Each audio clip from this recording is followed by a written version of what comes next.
બટેકા છે તેને આપણે મસળી લેવાના છે હાથ વડે.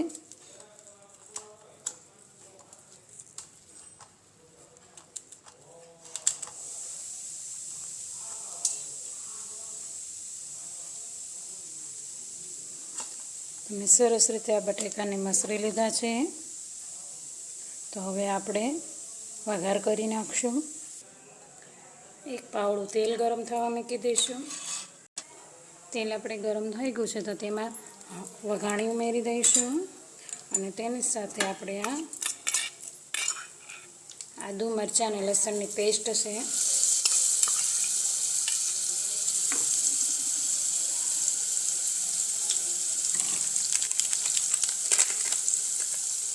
સરસ રીતે આપણે આ પેસ્ટને સાતળી લઈશું.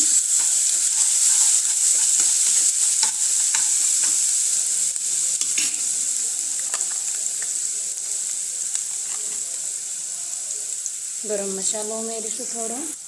મેં હળદર અને ગરમ મસાલો ઉમેરી લીધું છે તેને સરસ રીતે સાતળી લઈશું.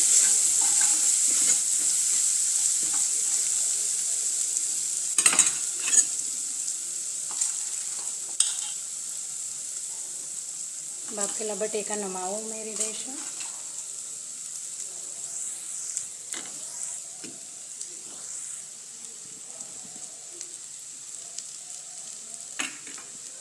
ગેસ આપણે ધીમો રાખ્યો છે. લાલ મરચું પાવડર, સ્વાદ પ્રમાણે મીઠું, ધાણા જીરું, લીંબુનો રસ, થોડી ખાંડ, બધું સરસ રીતે આપણે મિક્સ કરી લેવાનું છે. બધો મસાલો આપણે સરસ રીતે મિક્સ કરી લીધો છે. તો હવે આપણે તેમાં થોડા કાપેલા ધાણા નાખી દઈશું.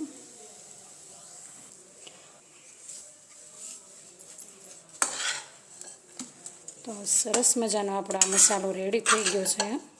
તમે બટેકા ઠંડા થવા દઈને આપણે આ મસાલો બનાવીએ ને તો એકદમ કોરો મસાલો બને છે, ચીકણો જરાય નહીં થાય.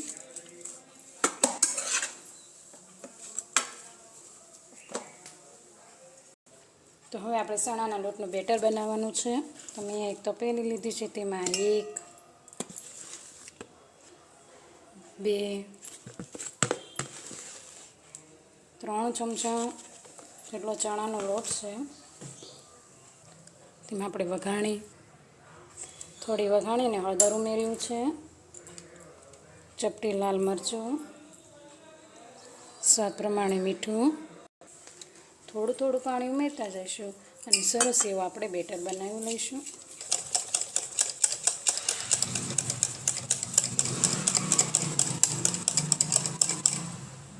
તો આપણે સરસ એવું બેટર બનીને રેડી થઈ ગયું છે. તો આપણે આ મસાલાને આ બ્રેડમાં ભરી લેવાનો છે.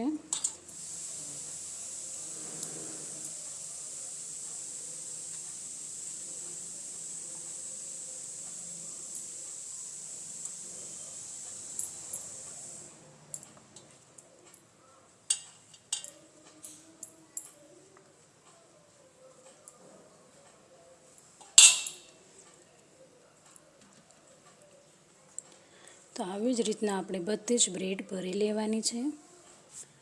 તો મેં અહીંયા બધી જ બ્રેડ ભરી લીધી છે. તો આપણે એક બ્રેડ ઉઠાવશું અને આવી રીતના કાતરથી કટ લગાવી લઈશું.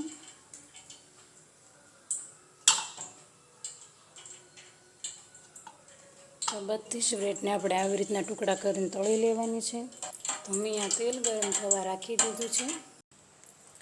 તો આપણે આ તેલ ગરમ થઈ ગયું છે. તો તેમાં આપણે આવી જ રીતના બધા જ પકોડા તળી લેવાના છે.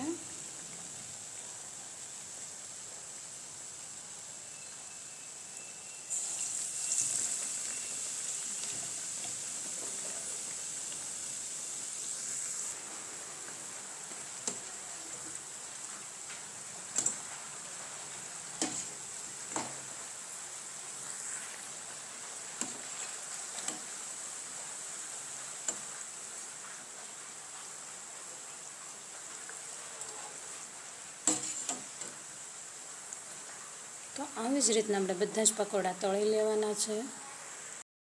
આપણે બધા જ પકોડા તળાઈ ગયા છે. હવે બહાર કાઢી લઈશું.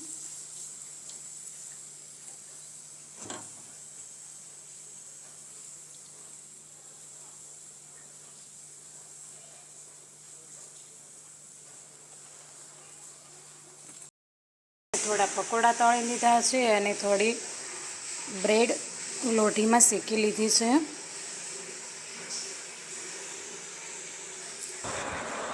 તો બધા જ જમવા માટે બેસી ગયા છે. જો તમને વિડીયો પસંદ આવે તો લાઇક, શેર અને સબસ્ક્રાઈબ કરવાનું ભૂલતા નહીં.